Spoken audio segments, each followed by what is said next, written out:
To Kenneth Quinn, a partner at Clyde & Co., also the former chief counsel to the U.S. Federal Aviation Administration. Kenneth, really so good to have you on. Glad to be here. Have you seen the latest pictures? Do they tell you anything that you may not have noticed from those earlier pictures, which were a little less defined and sort of darker? The new ones show a little bit more clearly the direct collision, but what does it show you? It really doesn't add any further insight. We're going to have to be looking at the human factors at the time, what the flight crew was told, when they were told, how they reacted. They did an affirmative that they had the CRJ in sight, but did they really have it in sight? They had night vision goggles on. Did they have full situational awareness? Why would they be at the same altitude as the CRJ that was on final approach to DCA?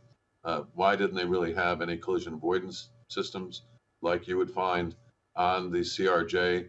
Did the CRJ have its own TCAS alert, or was it turned off under 1,000 feet because it might deconflict with a lot of aircraft that were actually on the ground at DCA taxiing into sight? But normally you would have a resolution advisory immediately with TCAS to separate these aircraft and prevent this tragedy from happening. But there's just so many issues here. The NTSB are professionals; they're independent.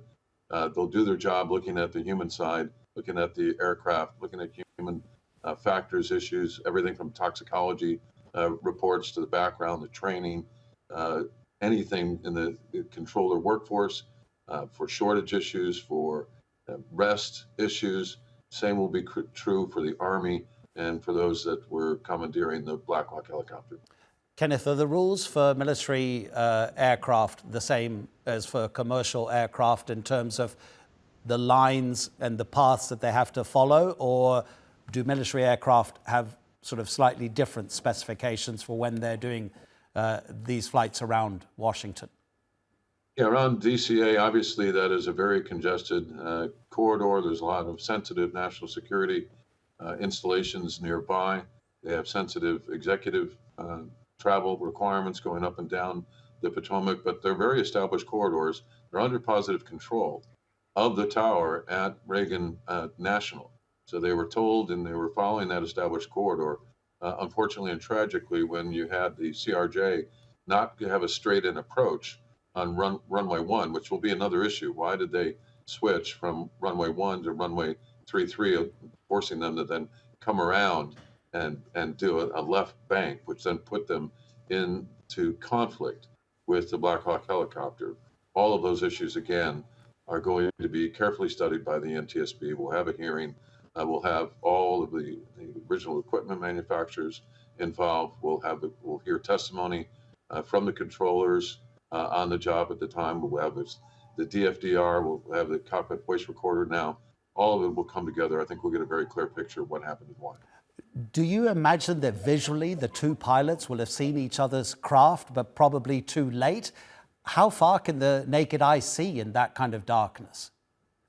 Yeah, I mean, it's speculation. I think we need to avoid the speculation. But of course, well, what I'm trying to get to, Kenneth, of course, is because despite all the rules, as a human, if you see that kind of danger, you're going to react, aren't you? So in terms of just the reaction of the pilots, they're surely not trained to just stay on the course you've been told by air traffic control.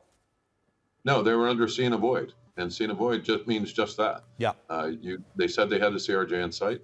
You avoid the CRJ, whether it's through banking or for a lower or a higher altitude. If you had a traffic collision avoidance system, it would have issued a resolution advisory and automatically separated the aircraft. And so that's one of the many safety enhancements we've made to commercial aviation over the course of the years here. So again, is the night vision goggle itself kind of not giving you the peripheral, not giving you the full conflict avoidance mechanism and power that you would need, or is it a more static straight ahead that may have impeded their situational awareness and to react? And how soon were they given an opportunity to react from the controller? Those are going to be issues, again, the NTSB is going to look at. Absolutely. Kenneth, thank you for sharing your expertise.